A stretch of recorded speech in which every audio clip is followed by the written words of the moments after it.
Mahfud tadi sempat kasih statement tentang transaksi 300 triliun yang ada di Kemenkeu, Mahfud. Lebih jauh soal ini, sebetulnya apa yang terjadi? Itu datanya akurat dari PPATK. Sekali lagi, saya tidak ingin membocorkan ke publik hal-hal yang bukan bidang saya. Tapi saya ini ketua tim penanggulangan tindak pidana pencucian uang. Sehingga saya, ketua PPATK itu adalah sekretaris saya. Saya minta datanya. Ini apa toh yang terjadi Kementerian Keuangan? Ada kasus Rafael. Sesudah itu muncul lagi kasus 69 orang. Kemudian ada lagi 500 miliar. Lalu coba saya minta yang lengkap buat. Saya harus tahu. Lalu dibuatkah rekapitulasi semua laporan kepada Menteri Keuangan sejak tahun 2009 sampai 2023 sudah dilaporkan ke Menteri Keuangan. Ada dana-dana yang beredar secara mencurigakan, transaksinya mencurigakan, melibatkan sekian ratus orang, dan nilai asetnya, nilai uang yang beredar yang dicurigai sebagai pencucian uang di situ 300 triliun. 300 triliun.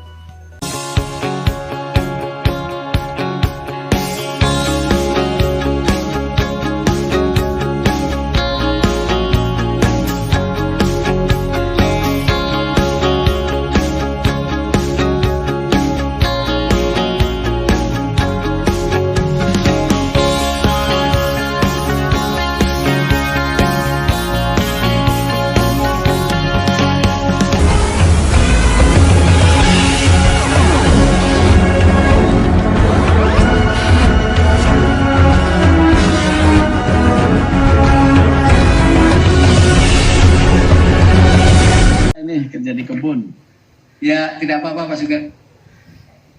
Nah, terkait soal pajak ini sebetulnya saya tidak terlalu paham ya soal pajak ya. Yang saya paham itu mengenai penegakan hukum. Ya. Kalau penegakan hukumnya ya saya tahu sedikit lah. Jadi dalam pengalaman saya sebagai advokat dan ketua IPW, aparatur kita ya, itu baru menangani kasus-kasus atau memberikan perhatian yang serius pada kasus-kasus yang menyolok di ruang publik. Artinya kasus yang sudah muncul viral ya, muncul menjadi isu pembicaraan netizen. Sehingga ada dua aspek ini ya. Aspek yang pertama adalah bahwa aparatur kita mengesankan hanya merespon kasus yang menjadi perhatian publik. Juga memerlukan penanganannya tidak profesional ya. Tapi terkait kasus yang di ruang publik itu sangat diperhatikan. Dan yang kedua, ada potensi bahwa trial by the press, tekanan media yang memuat suara-suara publik itu bisa menjadikan satu proses penegakan hukum itu ya bisa cepat cepat ditangani, tetapi berpotensi juga bisa juga misleading ya. Misleading, bahkan ada prinsip-prinsip hukum yang bisa terlanggar. Yang penting publik itu dipuaskan ya. Nah, dalam fenomena di ruang publik seperti ini, kemudian yang dikedepankan oleh penegak hukum itu adalah kemudian pencitraan ya, bukan hanya dalam penanganan kasus, tapi kemudian juga ada aspek-aspek lain yang dimunculkan, seperti di kepolisian ya, ada kerja-kerja pribadi polisi yang baik, sebetulnya baik ya, itu ditampilkan di media, misalnya membantu warga ya di jalan, itu baik menurut saya. Tetapi lebih substantif dari itu, memang pencitraan yang baik itu perlu, adalah kembali kepada tugas asasinya tugas dasar atau tupoksinya untuk melakukan menjaga ketertiban, keamanan, perlindungan masyarakat dan juga penegakan hukum. Khusus untuk penegakan hukum dalam Satuan Kerja Reserse, IPW mendapatkan pengaduan nyaris 90% pengaduan masuk kepada IPW itu terkait dengan keluhan kepada penanganan perkara, ya. Jadi itu saya awali dulu dengan seperti itu. Pejabat-pejabat kita pun cenderung melakukan satu kerja di ruang publik, ya. Tidak kemudian melakukan tupoksinya melayani masyarakat secara diam dan memuaskan. Nah, terkait kasus pajak ini, ya, terkait kasus pajak. Kasus ini kan terbuka karena seorang anak yang melakukan tindakan penganiayaan akhirnya terbongkar. Ini dalam bahasa Jawanya ini istilahnya anak pola popo keprada. Inje. Jadi seperti itu, ya. Akhirnya berantai-rantai terbongkar. Pejabat-pejabat pajak lain kemudian semua orang yang hedon terbongkar. Ini informasi nih, ya. Ini informasi. Ada analisis bahwa kan selama ini kepolisian yang disorot soal hedon, ya. Hedon kemudian menampilkan gaya hidup mewah. Sekarang muncul instansi lain. Nanti akan ada instansi lain. Dari satu sisi itu bagus, ya. Biar aja kita buka aja semua pejabatnya, ya. Tetapi ada satu analisis bahwa yang memainkan isu ini, ya, isu ini nih juga ada sebagian polisi, ya. Ada, ya. Jadi begitu. Ini isunya. Tapi itu bagus saja, saya setuju aja, ya. Dibongkar semuanya supaya rakyat tahu, rakyat mengetahui. Nah, terkait dengan kekayaan ini kan baru terbongkar, KPK baru bergerak itu setelah rame juga. Makanya sinyalemen saya bahwa aparat penegak hukum bekerja itu karena tekanan publik itu nyata. Karena tekanan publik juga kasus-kasus bisa menampilkan hasil-hasil yang sebetulnya tidak sesuai esensinya. Seperti kasus Brigadir Yosua, ya, itu kalau ditelaah secara mendalam akan ada aspek trial by the press, ya, trial by the press. Nah, kita kembali kepada kasus pajak. Ini kan KPK.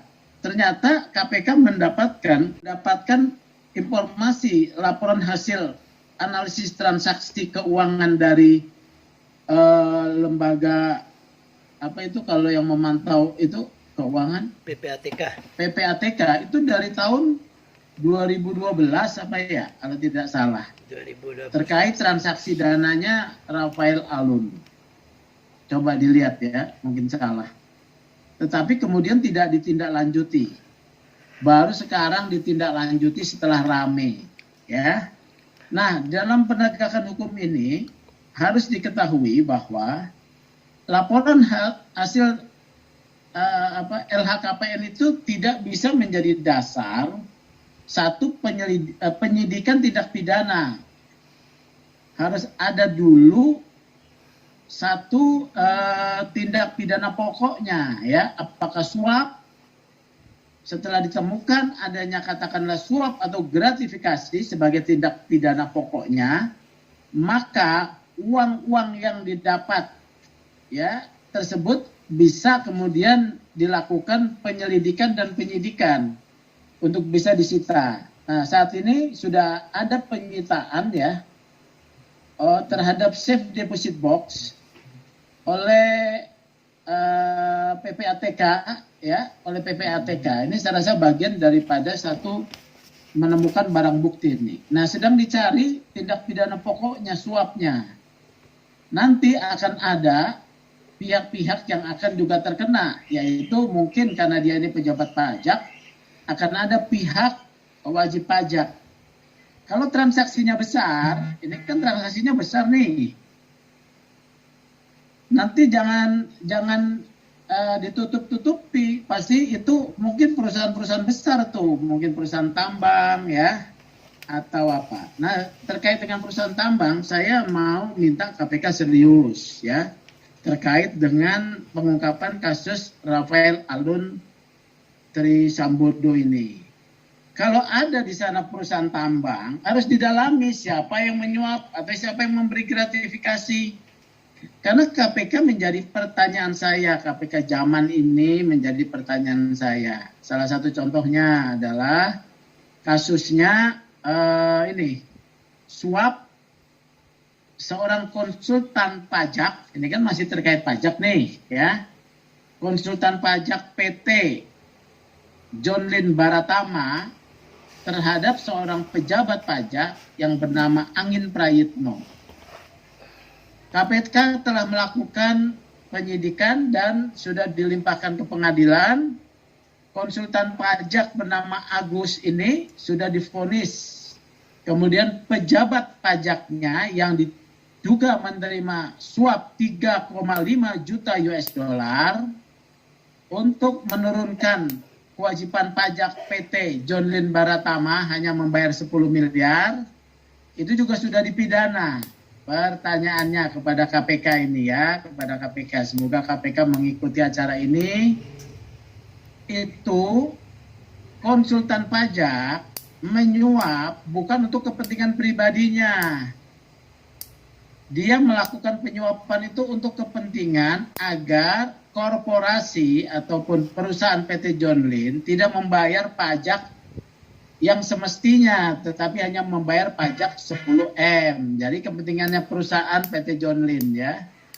Kemudian kedua, dana 3,5 juta US dollar itu ya, itu dananya pasti bukan milik konsultan pajak, pasti itu miliknya PT John Lynn. Mungkin dikamuflase dengan seakan-akan sebagai pembayaran fee. Mana ada pembayaran fee 50 sampai 60 miliar ya. Kemudian dibayarkan pula kepada kepada pejabat pajak. Nah, ini sebetulnya kasus biasa, tetapi yang tidak biasa itu harus pertanyaan. Dan ini menjadi pertanyaan kepada KPK. Anda serius nggak menegakkan hukum ya? Siapa John Lynn Baratama itu? John Lynn Baratama adalah anak perusahaan di bawah grup John Lynn. Siapa pemegang saham pengendali grup John Lynn? Itu seorang pengusaha bernama Samsudin Andi Arsyad alias Haji Isam. Nah, Pak Joni begitu, Haji Isam, oh begitu ya, semuanya juga mungkin begitu. Tanyakan, KPK serius apa tidak? Ya, berani atau tidak? Mampu atau tidak? Dalam teori pidana sudah gampang sekali nih. Kalau si konsultan pajak menyuap sebagai orang yang disuruh dalam pasal 56 KUHP pidana, ada yang menyuruh melakukan, memerintahkan, itu harus dipidana lebih berat, ya. Jadi siapa? Direksi PT John Lynn Baratama. Itu saja ya. Jadi KPK serius nggak? Nah, terkait dengan pajak, KPK juga saya minta serius ya, jangan terhambat oleh figur oligarki ya. Kalau nanti ternyata Rafael Alun ini saya tidak tahu jabatannya apa, apakah dia sebagai seorang pejabat yang terkait dengan fungsi pemeriksaan pajak atau apa ya, atau dalam fungsi yang bisa memutuskan besaran pajak yang harus dibayar oleh wajib pajak ya, sehingga keputusan-keputusannya sangat penting dan ia bisa kemudian dengan keputusannya memutuskan berapa besarannya sehingga menerima suap. Nah, pihak penyuap ini harus dipublikasikan uang yang katanya ada transaksi 500 miliar di rekeningnya ya, kemudian berapa besar itu harus disebutkan bersumber dari mana, karena gampang sekali ya. Kalau melakukan satu tracing, ya, tracing mengarah kepada TPPU. Setelah terkena tindak pidana pokoknya gratifikasi atau suap, maka bisa dikenakan TPPU. Nah, TPPU itu bisa dilihatkan dengan teori follow the money. Dari mana uang itu datang, dari kemana uang itu pergi. Jadi itu saja dari saya mau mempertanyakan KPK, Anda serius apa tidak, ya.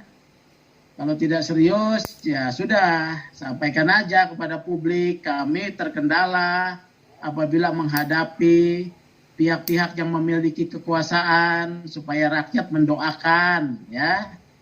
Jadi begitu loh, ya. Karena saya memahami benar proses-proses penegakan hukum tersebut. Terima kasih. Assalamualaikum. Regulasi itu sudah ada soal peran serta publik ya di dalam pengawasan terkait penegakan hukum korupsi. Di dalam undang-undang KPK ya itu ada menyertakan peran serta masyarakat untuk memberikan informasi dan pengawasan terhadap penyelenggaraan pemerintahan yang bersih. Ada peran di sana. Bahkan KPK itu membuat regulasi memberikan kalau tidak salah reward ya atas keuangan negara yang bisa diselamatkan dari satu dugaan tindak pidana atau proses tindak pidana. Ada reward berapa persen begitu ya, saya tidak tahu. Itu yang pertama, regulasinya ada. Yang kedua, ada juga undang-undang keterbukaan informasi publik. Nanti dilihat ya undang-undang nomor berapa, itu saya lupa. Yang ketiga, ada juga lembaga pengawasan independen negara ya, lembaga komisi negara ya, yang namanya ombudsman. Ombudsman ini adalah melakukan satu pengawasan terhadap kerja aparatur negara di dalam hal pelayanan administrasi publik. Jadi ada regulasi-regulasinya. Tetapi di dalam prakteknya, karena saya 34 tahun berpraktek sebagai advokat dan juga melayani masyarakat miskin, masyarakat bawah, saya sampai pada satu kesimpulan, Indonesia ini yang dalam konstitusi disebut negara hukum, itu saya berpendapat negara hukum seolah-olah, ya. Kenapa saya katakan negara hukum seolah-olah? Karena hukum hanya diperlakukan tajam kepada masyarakat miskin yang terpinggirkan, yang tidak punya akses kekuasaan, akses modal, akses politik, ya. Mereka yang akan diperlakukan atas hukum tersebut.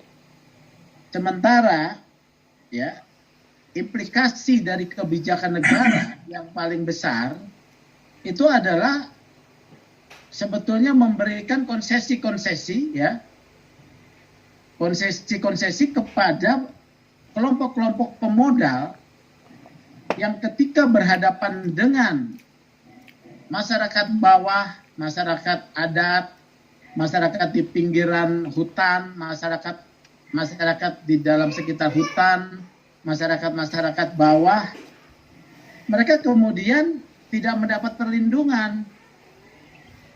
Bahkan ketika Presiden menyatakan bahwa kepolisian harus mendukung investasi, ya, itu implementasinya adalah perlawanan hak rakyat terhadap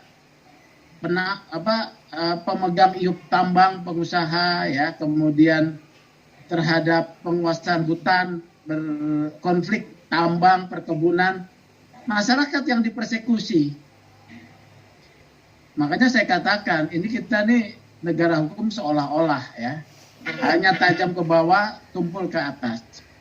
Kapolri menyatakan bahwa ketika ia diangkat menjadi Kapolri, dipilih ya, di bulan Januari 2021 menyatakan akan memperlakukan hukum tidak hanya tajam ke bawah, tapi tumpul ke atas, tapi akan menerapkan prinsip yang sama. Nah, ternyata berjalan 1 tahun, selanjutnya kami mengkritisi banyak aparat-aparat kepolisian yang tidak tersentuh, ya. Jadi salah satu saya kasih contoh, ya. Bulan awal Maret saya membongkar adanya kasus tertangkap tangan oleh Propam Polri terkait dengan penerimaan Bintara di Polda Jateng tahun 2022. Kasus ini kalau tidak salah ditangkap bulan Juli ya 2022. Tidak terpublikasikan kepada publik bahwa ada orang yang ditangkap, 5 anggota polisi dan 2 ASN. Sampai awal Maret ketika IPW merilis berita tersebut baru diakui ya bahwa ada 5 polisi yang ditangkap dan 2 ASN dan baru akan disidangkan. Bayangkan perkara tersebut mengendap 8 bulan tanpa ada proses. Kalau IPW tidak membongkar, tidak mengungkit, ini akan aman-aman saja. Apa artinya? Artinya antara yang menangkap dan ditangkap itu sudah ada satu pembicaraan untuk saling mengamankan. Dalam peristiwa tersebut IPW mendapatkan informasi puluhan miliar uang yang diterima. Karena ada 90 orang yang dimintai uang berkisar antara 300 sampai 400 juta per orang. Itu disita. Uang sitaan itu menjadi tanda tanya di mana. Ya. Kemudian sekarang yang 5 orang ini tidak dipecat, masuk kepada Komisi Kode Etik, hanya terkena demosi ya. Hukumannya ringan tuh. Hanya terkena demosi, padahal di Polda lain ya ada yang dipecat. Apa analisis yang di belakang ini? Analisisnya adalah bahwa kalau dipecat, ini mereka sudah sepakat saling mengamankan. Ini akan nyanyi nih, 2 kompol, 1 AKP dan 2 Bintara akan nyanyi, tidak terima. Apalagi setelah dipecat, kemudian dilakukan proses pidana. Kalau proses pidana kan masyarakat bisa mengetahui. Jadi pertanyaannya juga soal keterbukaan informasi publik ya. Melalui proses pidana dibawa ke pengadilan umum, maka pengadilan tersebut terbuka untuk umum. Ketika dibacakan surat dakwaan, masyarakat akan tahu ya. Nah, ini perkara tidak dibawa pidana. Nah, bagaimana coba? Ya. Saya juga mau mengatakan bahwa negara hukum kita ini negara hukum seolah-olah ada satu kasus yang kemudian sedang kami kritisi ya, kasus tambang ya, kasus tambang di Luwu Utara, daerah Malili ya. Ini ada 2 perusahaan sama-sama, sebetulnya perusahaannya sama-sama besar, satu kelompok pengusaha tapi di belakangnya tidak punya kekuasaan politik. Yang satu lagi pengusaha yang mencaplok ini punya kekuasaan politik. Jadi latar belakangnya adalah perusahaan A yang memiliki IOP katakanlah menjual sahamnya seharga 23,5 juta US dollar. Baru dibayar 2 juta US dollar, tidak dibayar lagi. Timbul perkara antara mereka, yang menang ini yang tidak membayar. Bayangkan.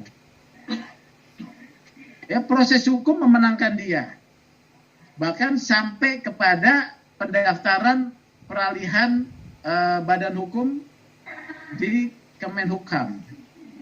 Nah, setelah saya lihat ya, siapa pemegang saham yang baru? Ternyata salah satunya adalah saudara Samsudin Andi Arsad. Saya tidak mengatakan dia mencaplok ya. Tapi pemegang sahamnya adalah Samsudin Andi Arsad. Salah satunya melalui perusahaan lain sebagai PT ya. Kan PT bisa jadi pemegang saham. Ini dimenangkan. Ya, dimenangkan. Siapa Samsudin Andi Arsad ini? Haji Isam. Ya, Haji Isam. Saya tidak menyatakan dia melakukan perbuatan melawan hukum, tapi di belakangnya ada. Nah, kemudian orang yang sahamnya belum dibayar masih sisa 21,5 juta US dollar sekarang ditangkap, ditahan oleh polisi. Ketika saya kritisi, saya malah mau dikriminalisasi. Dipanggil polisi, saya tolak, saya bilang tangkap saja saya. Makanya saya kenyang ya. Kenyang sekali dengan praktek-praktek penyalahgunaan kewenangan yang menyimpang. Ya, kalau misalnya Rafael Alun Triambodo ini kan dia dalam hal keuangan ya. Dalam hal keuangan, membuat wajib pajak senang karena bayar pajak kecil, dia senang karena dapat duit banyak, rakyat tidak tahu, ya. Sebetulnya yang dirugikan negara. Tapi ya aparat ya tenang-tenang saja. Nah, KPK mau nggak bertugas mengungkap siapa, katakanlah kalau ada suap kepada saudara Rafael. Karena perusahaan-perusahaan ini perusahaan-perusahaan besar. Dulu kan ingat ada siapa tuh yang Batak itu, siapa namanya? Aduh, dulu ya. Itu kan perusahaan menyangkut perusahaan besar. Gayus. Itu kan ada perusahaan besar. Waktu itu dia kalau tidak salah ketua partai. Inilah yang disebut dengan oligarki ya. Oligarki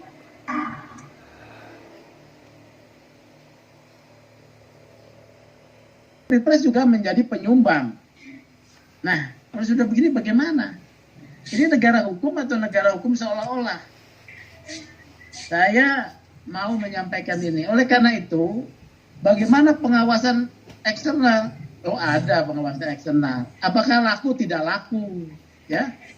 Jadi Pak Kusmiran tadi menanyakan gitu ya, bagaimana? Ya, macam-macam pengawasan eksternal juga. Ada yang kredibel ya, ada juga yang tukang peras. Namanya saja saat ini LSM banyak. Kami ketika dulu zaman Soeharto masih berkuasa kuat, mana ada LSM? Yang ada memang para aktivis. Yang sekarang ini LSM ditulis. LSM besar-besar, saya ketawa itu. Dulu kami tidak menyebut dengan tulisan LSM, sekarang LSM menjamur di mana-mana. Kalau sebetulnya menjalankan tupoksinya dengan benar, pengawasan tanpa bisa disuap, ya bisa akan memperbaiki kebijakan. Tapi kalau misalnya menjadi bagian daripada mencari duit, masa LSM pakai baju-baju kayak apa? Baju-baju militeristik. Itu bukan LSM namanya ya. Jadi saya mau mengingatkan kita semua, civil society, kita semuanya harus sadar bahwa kondisi negara kita tidak baik-baik saja dalam hal penegakan hukum. Bisa 1 jam masih tentu dulu lah. Oke, makasih. Kekuasaan politik dan penegak hukum ya akan begitu ya. Makanya rakyat tidak percaya pada aparat hukum kita. Pak Mahfud sebetulnya itu bagus ya. Tapi beliau besok ketua KPK itu kan namanya tetap namanya pembantu. Ingat tuh.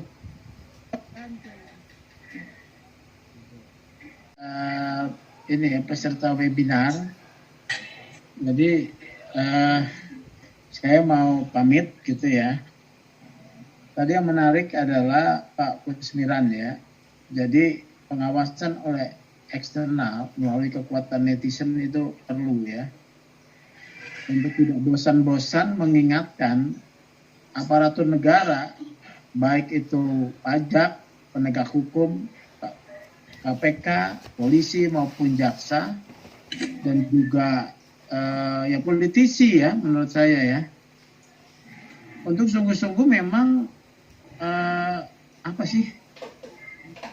bertindak benar lah.